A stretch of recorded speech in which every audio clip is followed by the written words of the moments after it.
mag-save papunta dun sa table. Then save. And after nyan, pag-usapan natin mag-insert ng another data, click lang natin yung new. Click nyo. So automatic new selection na siya pag-insert ng data na po. Then let's say another data is John.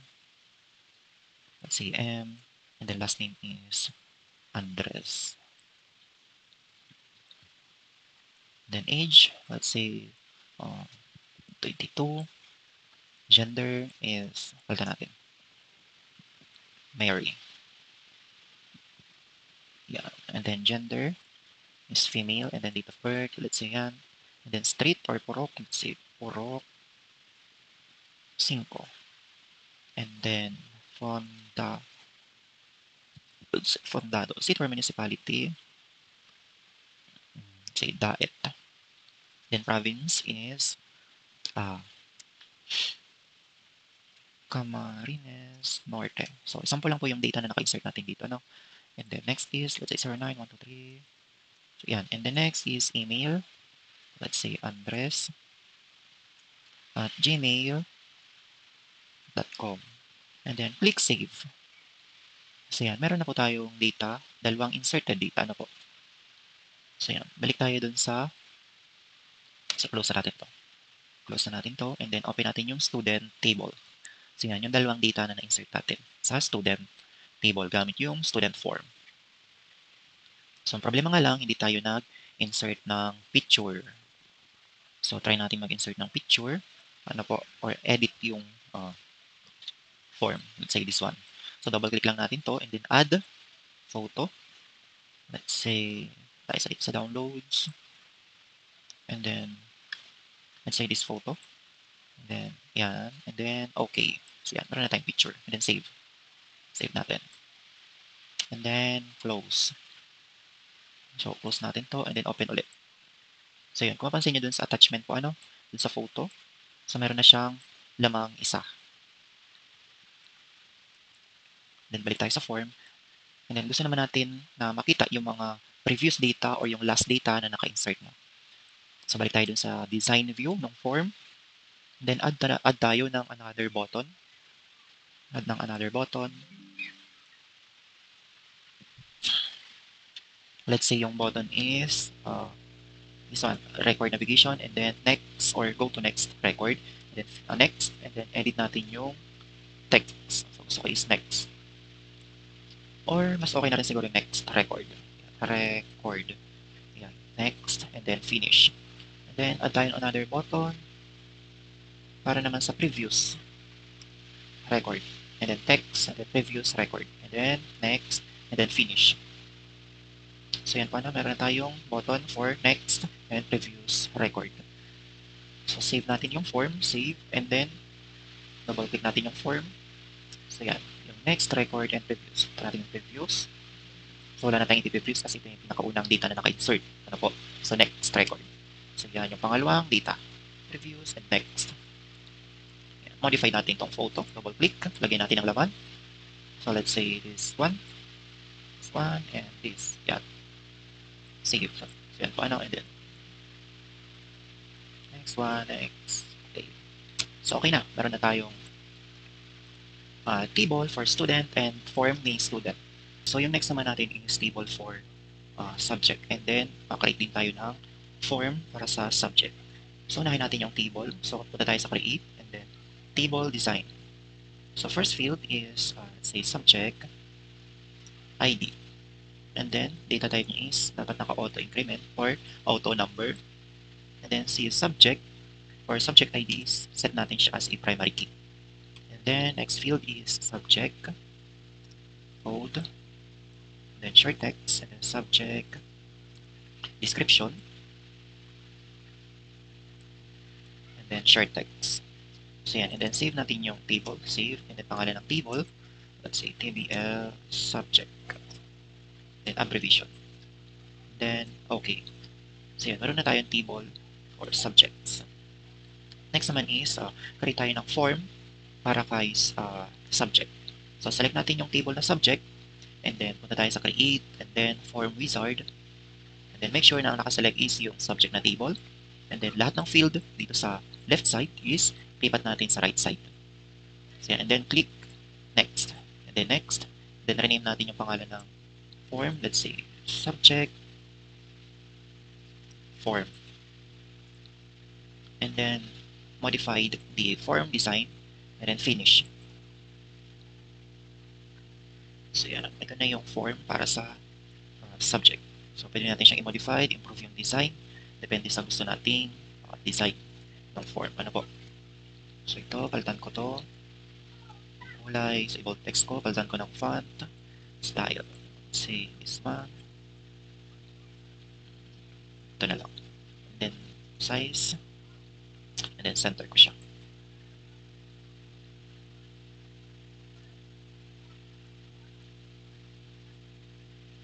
So yan, sundan nyo lang ako dun sa pag-edit ko, ano, ng form. Then, sige, paano pwede natin lagyan ng background color yung header.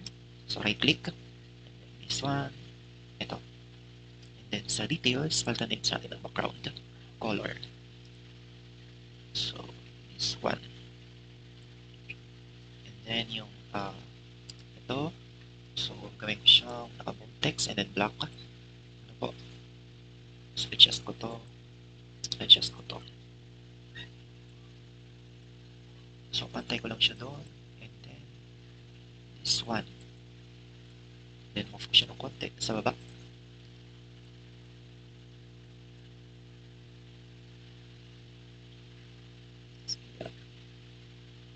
So yan, pantay na. And the next one is lagyan ko siya ng button. Ano po? So lagyan ko siya ng background color. Same dun sa details. So yan. The button, punta sa form design, button. And then this one, record operation.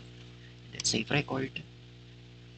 Text modified, let's say save, and then next, finish. Then another button, record operation, add new record, and then edit text, let's say new.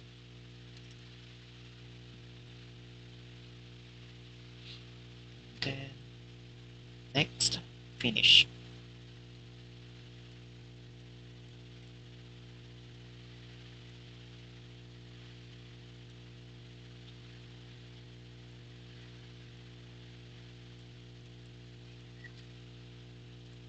Then another button, record operation, delete record, next. So yan, finish. Then align natin.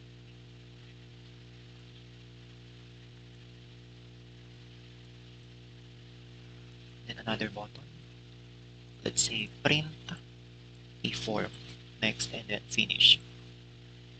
Oh, bakit siya na gano'n? Palitan natin yung button.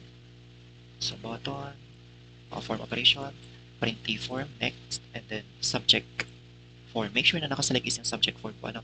Kasi nasa subject form tayo na modified. Then next, and then text, so print, next, and then finish. And then adjust. So yeah.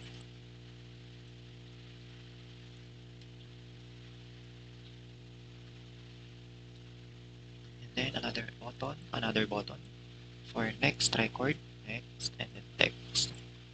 So, next record is something like this.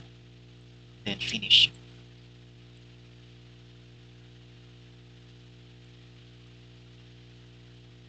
And then another button for previous button. And text, let's say something like this. Then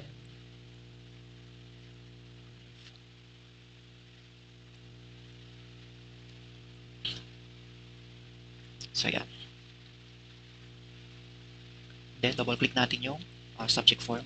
So save muna natin. Ano po? Save and then so yan yung form. So tulad ng sabi ko dati, ano po, gawin natin siyang pop-up form and then remove natin tong nasa left side ng to. Itong parang may block ng to and then nasa button. So balik tayo doon, design view. And then format record selector. So gawin natin siyang no and then navigation button, make it no. then sa other, pop up. So yes. And then save. And then double click. So yan. So nakapop up na yung form natin. And then wala na rin yung nasa left side and then nasa button. So pwede na tayo mag-insert ng subject. Let's say subject code CC105. And then description, information, management, database 1. Database 1. And then save. And then create tayo ng another data. Let's say PIT 202. Digital Symbolic Computation. And then save. Then insert tayo another one. Let's say PIT 207. Let's say robotics. Robotics 1. Then save. So yan. And then try natin yung function ng itong previews. Say previews. And then next. And then punta tayo sa subject table kung nag-insert yung tatlo. Subject. Close. Close na muna. Then subject. So yan, yung tatlong subject. And then let's try to modify the subject kung gagana yung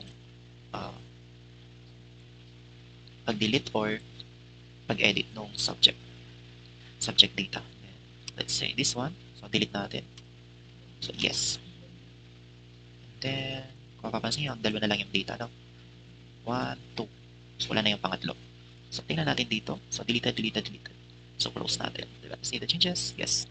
Then open subject. So dalawa na lang yung subject na naka-insert sa table. Then balik tayo sa subject. So yan.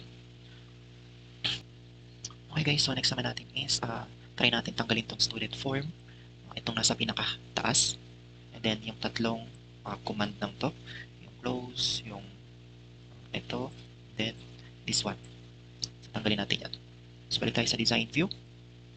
And then make sure na nakaselect kayo dun sa or nandun kayo sa entire form ng student form. And then property sheet. And then all. And then caption. So yun sa caption, try nyo i-delete or gila lang ng space. So yan, space na lang. Then, hanapin nyo yung control box. Ayun. Control box, then make it no. And then save the form. Then double click. And yan, wala na siya. And then, create tayo ng button para mag-close yung form. So, balik ulit tayo sa design view. And then, add tayo ng button. So, siguro dito ko na lang ilagay yung button. And then,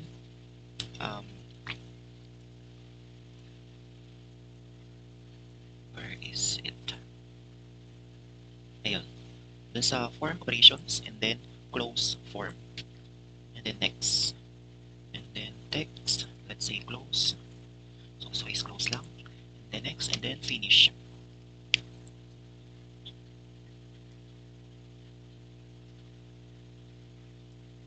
So yan, I'll adjust ko lang to. And then this one. Then format. So, may ko siyang red. And then yung text. Patalap siya ng white. And then save. And then double click. So yan. Meron na tayong close button. So let's try close. So yan. Close na. So again, thank you and good luck sa next activity.